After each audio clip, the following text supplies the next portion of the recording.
अंतिम 5वें प्रश्न का उत्तर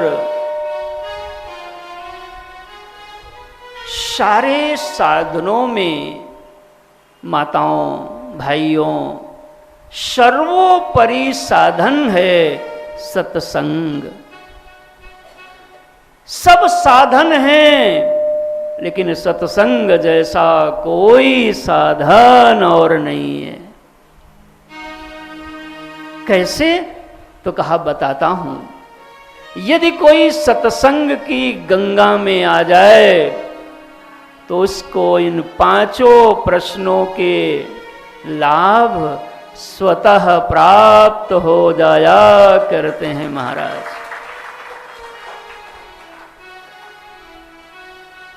सूत जी महाराज कहते हैं, शौनक जी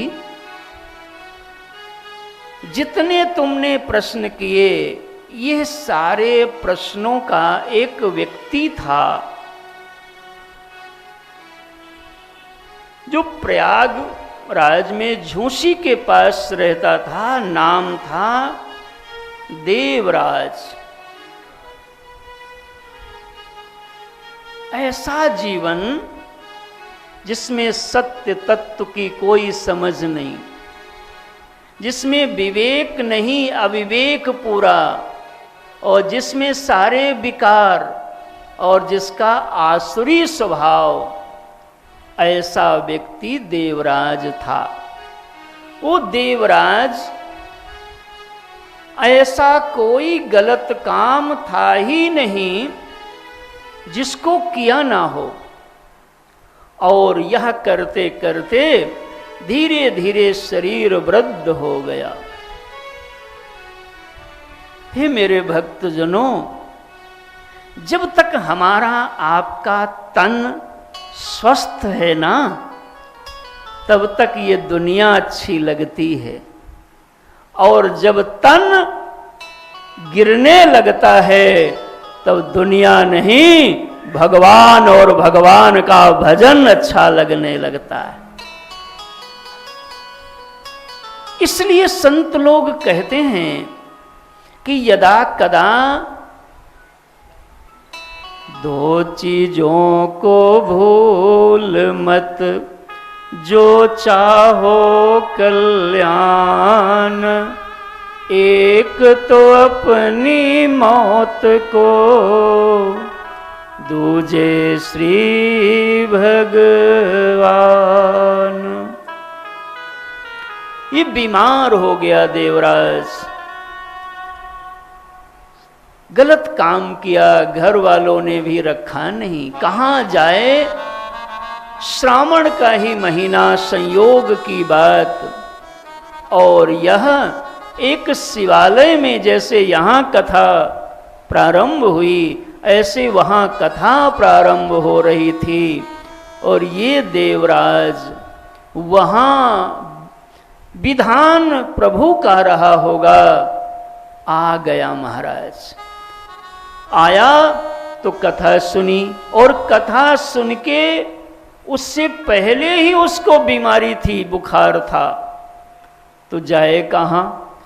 पूरा कथा मजबूरी में सुना, लेकिन कथा सुनते सुनते जैसे जैसे व्यास महाराज सुनाते कि ये गलत काम करोगे तो ऐसा दंड मिलेगा, ऐसा किया तो ऐसा मिलेगा, वैसे देवराज का मन पश्चाताप की अग्नि में जल गया और भगवान के चरणों से अनुराग होने लगा। इधर कथा विराम हुई और उधर उसके जीवन की लीला विराम हो गई। उसके जीव को लेने के लिए यमराज के भी पार्षद आए और भगवान के दूत भी आए। दोनों में लड़ाई होने लगी। शिव जी के पार्षदों ने कहा, इसने अंत में जीवन को दिव्य बना लिया है, और कहते हैं अंत भला तो सब भला होता है, इसलिए यह हमारे लोक जाएगा। यमदूतों ने कहा इसने जीवन भर गलत काम किया। अंततः शिव के दूत शिवलोक ले गए। हे भक्तजनों, जिसके जीवन में सारे पाप विद्यमान थे, उसने भी अंतिम समय भगवान की कथा रूपी सत्संग में डुबकी लगा ली तो उसको शिवलोक की प्राप्ति हो गई। आप अभी से लगे रहो तो तुम्हारा जीवन क्यों नहीं मंगल हो जाएगा।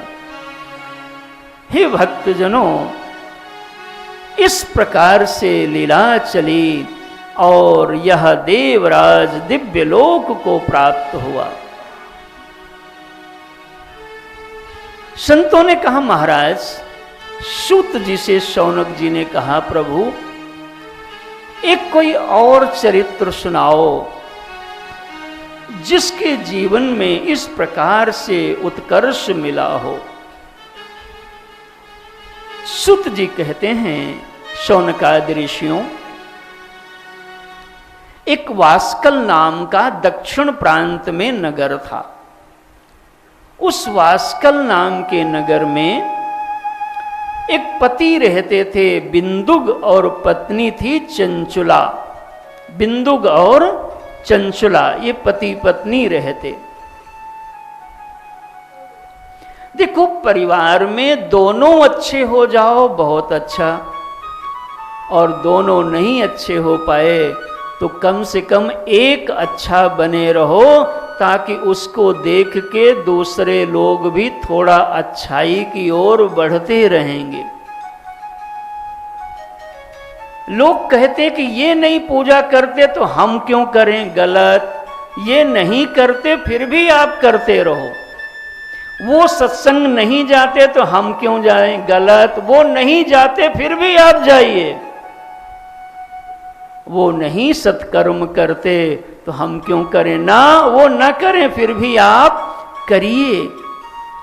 अच्छे काम को परिवार में कोई एक भी करता रहे तो कभी न कभी परिवार का कल्याण का मार्ग बन ही जाएगा महाराज। वैसे ही कभी कभी परिवार में बुराई शुरू हो जाए तो लोग बुराई की ओर भी बढ़ जाते हैं महाराज। एक भाई पीता हो तो दूसर का भी पीने लगता है।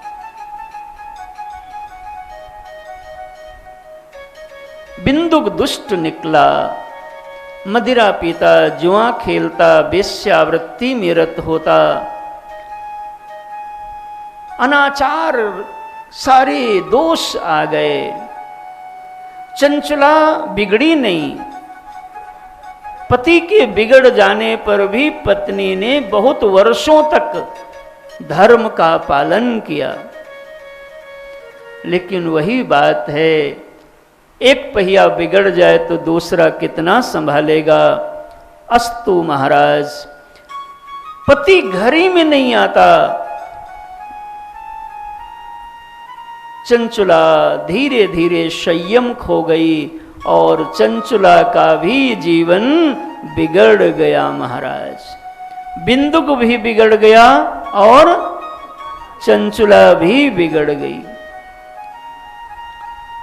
कहते हैं यह बिंदुक जो था यह तो गलत काम करते करते मर गया और इसकी कोई खोज खबर भी पत्नी को नहीं मिली चंचुला को।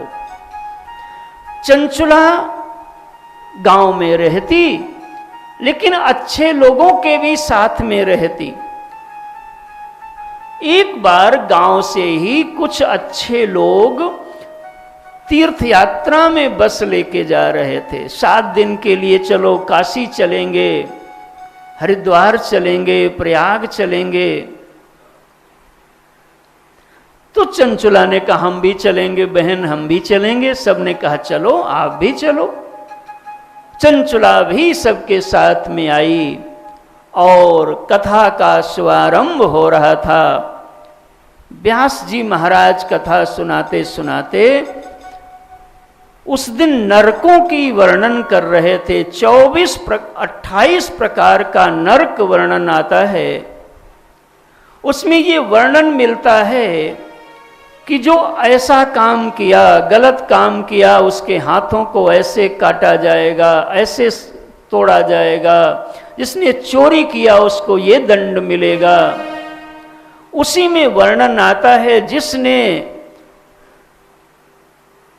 अनाचार किया है उसके लिए बड़े कठोर कठोर दंडों का वर्णन है वहां पर। चंचुला ने जब सुना तो चंचुला घबरा गई। सुने तो सब थे, लेकिन जिसका निर्मल मन होता है वो अपनी सच्चाई को कबूल कर लेता है, और जो कबूल कर लेता है वो कैसा भी हो उसको भगवान कबूल कर लिया करते हैं। चंचुला, सब लोग कथा सुन के घर चले गए, जहां अपने अपने कमरे में चले गए। और चंचुला कथा के बाद कथा व्यास जी के कमरे में आई और कहा, महाराज जितने आपने यहाँ दोष गिनाए ये सब हमारे जीवन में हैं, हमारा उद्धार कैसे होगा। धन्य है यह कथा और धन्य है भगवान शिव की यह शिव पुराण, जो ऐसे पापी का भी कल्याण करने में देर नहीं लगाया। महाराज पंडित जी ने कहा, देवी तुम यही कथा सुनती रहो। चंचुला ने कथा सुना, लेकिन चित्त का जलन नहीं जा रहा। पंडित जी से कहा, महाराज हमें अब विधिवत कथा सुनाओ। और स्वयं चंचुला ने संकल्प किया, सारी व्यवस्था जुटवाई और कथा व्यास जी से स्वयं कथा सुनी। भगवान शिव एक लिंग स्वरूप में भी हैं, एक सगुण साकार स्वरूप में भी हैं, और एक अक्षर के रूप में हैं, ग्रंथ के रूप में हैं। यह भगवान जब बोलते हैं तो जीव का लोक परलोक दोनों महक जाया करता है। महाराज ऐसी कथा हुई और चंचुला रो रो के अपने पापों को धुल दिया। बाबा लिखते हैं कि निर्मल मन जन सो मोहि पावा, निर्मल मन जन सो मोहि पावा, निर्मल मन जन सो मोहि पावा, निर्मल मन जन सो मोहि पावा, मोहि कपट छल छिद्र न भावा, मोहि कपट छल छिद्र न भावा, मन क्रम बचन छाणी चतुराई, मन क्रम बचन छाड़े चतुराई, भजत कृपा करी है रघुराई, भजत कृपा करी है रघुराई, भजत कृपा करी है रघुराई, देह धरे कर यह फल भाई, देह धरे कर यह फल भाई, भजिय राम सब काम बिहाई, भजिय राम सब काम बिहाई, सोई गुणज्ञ सोई बड़ भागी, सोई गुणज्ञ सोई बड़ भागी, जो रघुवीर चरण अनुरागी, जो रघुवीर चरण अनुरागी, जो रघुवीर चरण अनुरागी। हे नाथ, पाप होना कोई आश्चर्य की बात नहीं है। माया की नगरी में जीव से दोष हो जाते हैं, लेकिन दोषों को स्वीकार कर लेना भगवान के सामने यही भगवान की कृपा को पाने का सबसे बड़ा मार्ग है।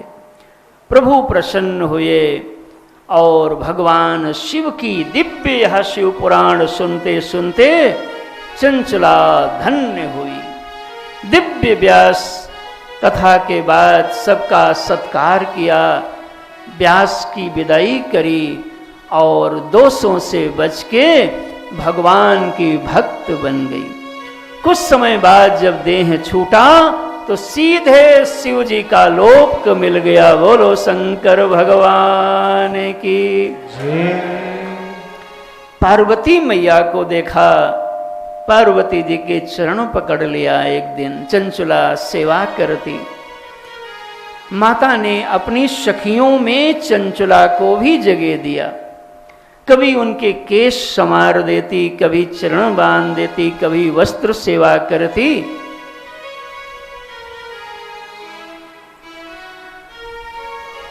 सेवा से जीव निकट आ जाता है।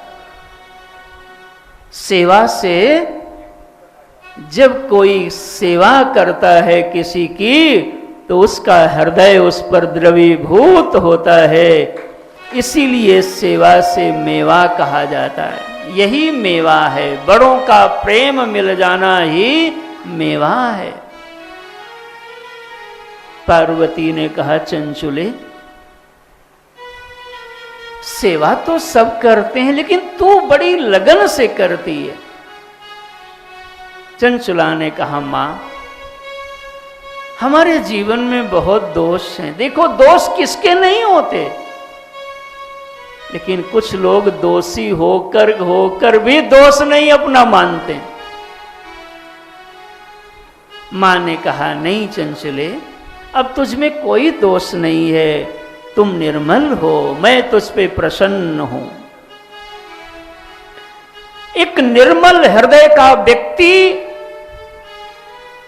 उपाध्यक्ष जी, अपना भी मंगल कर लेगा और अपने लोगों का भी मंगल करा देगा। और मलिन हृदय का व्यक्ति खुद जंजाल में फंसेगा तो कब फंसाएगा। हाँ, इसलिए हमारी मुन्नी देवी जी एक, हमको तो शेर आती नहीं है, लियाकत जी सुनाएंगे रोज। वो कहती हैं, शुक्रताल में सुनाया था, संगत ना करो संसारी की, संगत ना करो दुष्टों की, न जाने कब रुला दे, संगत करो संतों की, न जाने कब हरि से मिला दें। देखो बिंदु खा पी के मर गया, वो तो खुद ही नाश कर लिया। लेकिन चंचला, तिवारी जी आगे आओ, बहुत दूर आप बैठे हो। कृष्णानगर वाले तिवारी जी, माधव श्याम जी, अब आपसे अपनापन हमें बनाना है। हमारी कथा ऐसे ही होती है।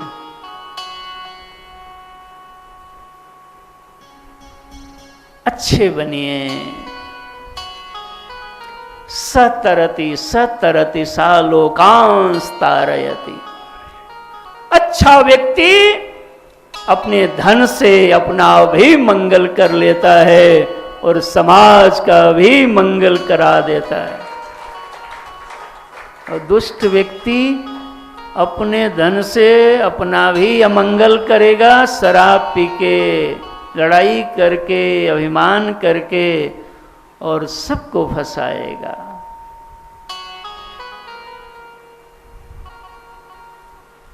ए बाबा, इसलिए सत्संग सारे साधनों में बड़ा साधन है, इसको हमेशा याद रखना। भागवत जी में जब देवर्षि नारद जी यमुना के किनारे वृंदावन में, मथुरा में भक्ति ज्ञान वैराग्य को सब सुना दिया और चेतना नहीं आई, तब आकाशवाणी हुई, नारद सत्कर्म करो। तो नारद जी को समझ में नहीं आया सत्संग क्या है।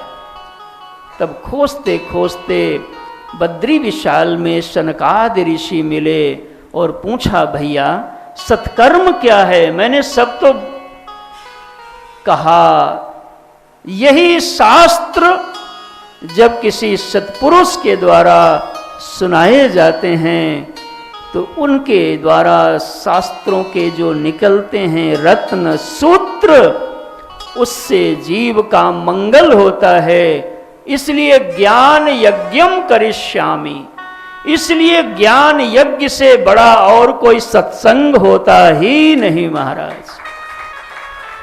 ये ज्ञान यज्ञ है। आप कहोगे यज्ञ में तो एक कुंड होता है, कुंड होता है, उसमें कुछ साकल्य डाली जाती है, एक साकल्य डालता है और एक साकल्य डलवाता है, आचार्य होता है।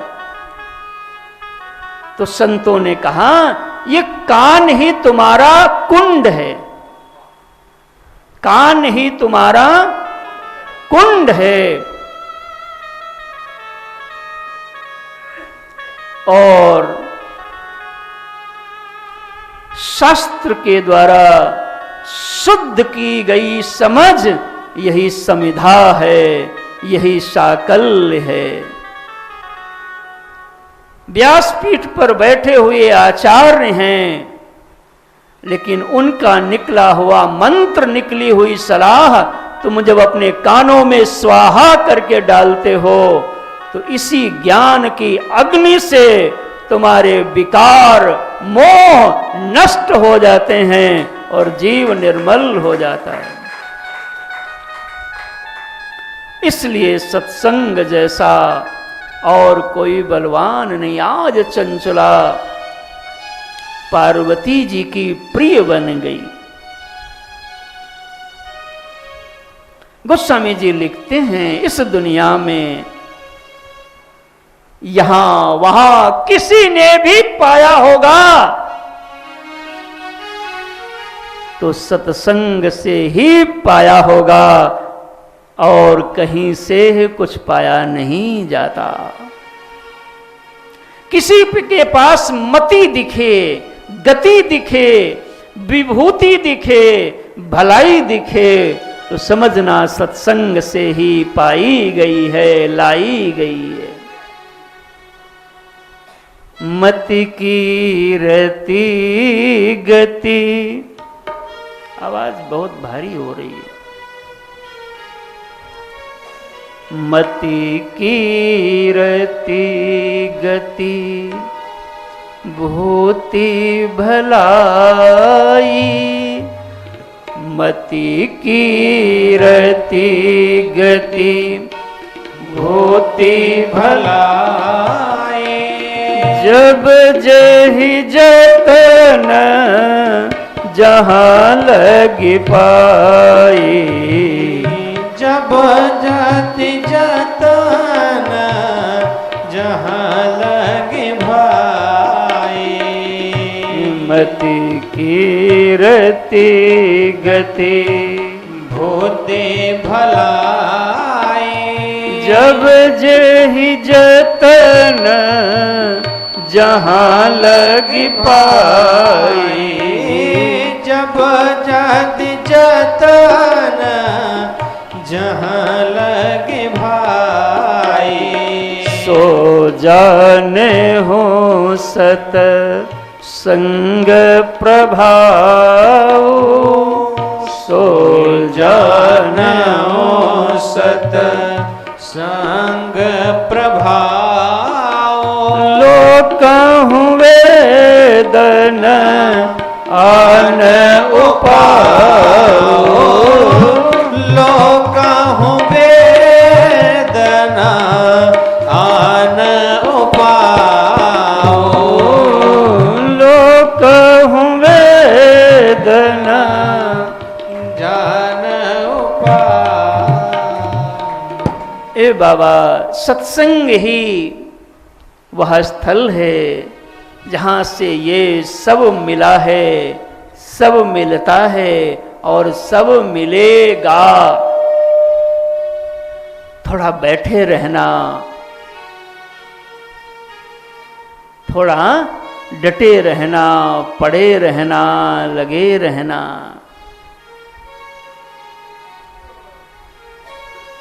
चंचुला कहाँ जीवन था, कहाँ शिव की आराधना किया और शिव के लोक गई, पार्वती की प्रिय बन गई।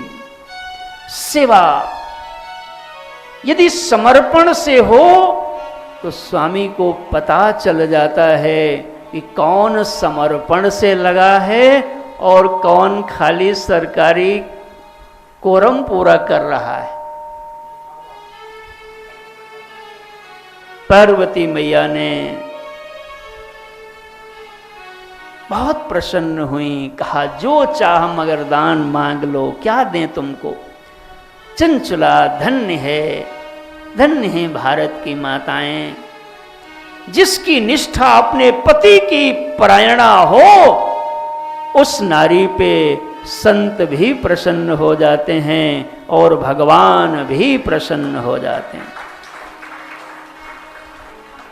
इसलिए नारी को सदैव अपने पति की परायणा रहना चाहिए। पार्वती अम्बा ने ऐसा जब कहा तो चंचुला ने कहा, देवी यदि आप प्रसन्न हो तो एक बार मुझे ये बता दो कि मेरे पतिदेव बहुत बुरे बुरे काम किया, इस समय वो कहाँ हैं, किस स्थिति में हैं। मैया ने तत्काल अपनी शक्ति से दिखाया कि चंचला के पति विंध्य पर्वत पर महान प्रेत बन गए, बड़ी यातना झेल रहे हैं गलत कामों के कारण से। चंचला चरण पकड़ लिया और कहा, माँ यदि सच्ची हमें चरण की दासी आपने माना है तो हमारे पति का भी उद्धार करा दो। इस दुनिया में जो तुमको मिला है, मकान, दुकान, गाड़ी, साड़ी, वो सब तुम्हारे पुण्य और पुण्य के आधार पर पुरुषार्थ बनता है, उसका फल है। आगे भी जो मिलेगा उसमें मूल तो पुण्य ही है। पुण्य नहीं होगा तो पुरुषार्थ होगा ही नहीं होगा, जीव आलसी हो जाएगा। इस कथा को आज समझने की कोशिश करोगे तो पांचों प्रश्नों पे कथा चल रही है। पार्वती अम्बा ने चंचुला से कहा, चंचुले धरती हो या स्वर्ग, अपात्र को पात्र बना देने वाला अगर कोई चीज है तो उसका नाम सत्संग ही है।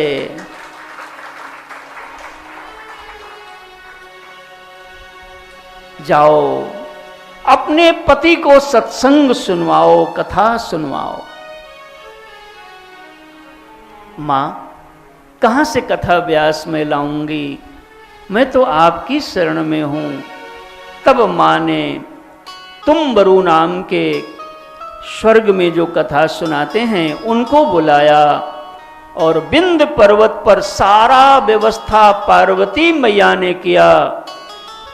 श्रेष्ठ कथा में, श्रेष्ठ यज्ञ में, श्रेष्ठ बेटी के विवाह में, श्रेष्ठ कार्य में किसी भी प्रकार से सहयोग लग जाए तो सबका मंगल ही मंगल होता है।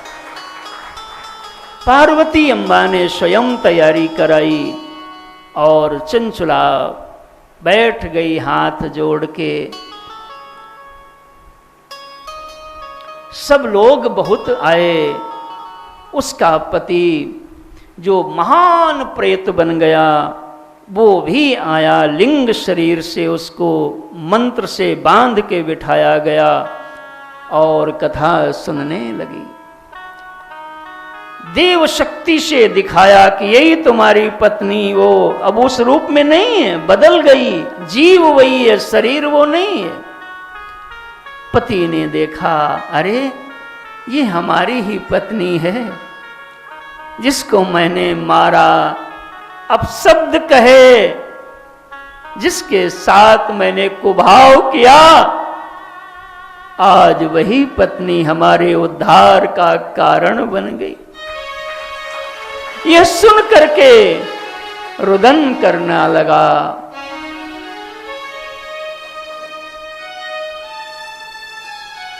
भारतवर्ष में माताएं ना हो तो धर्म नहीं संभलेगा।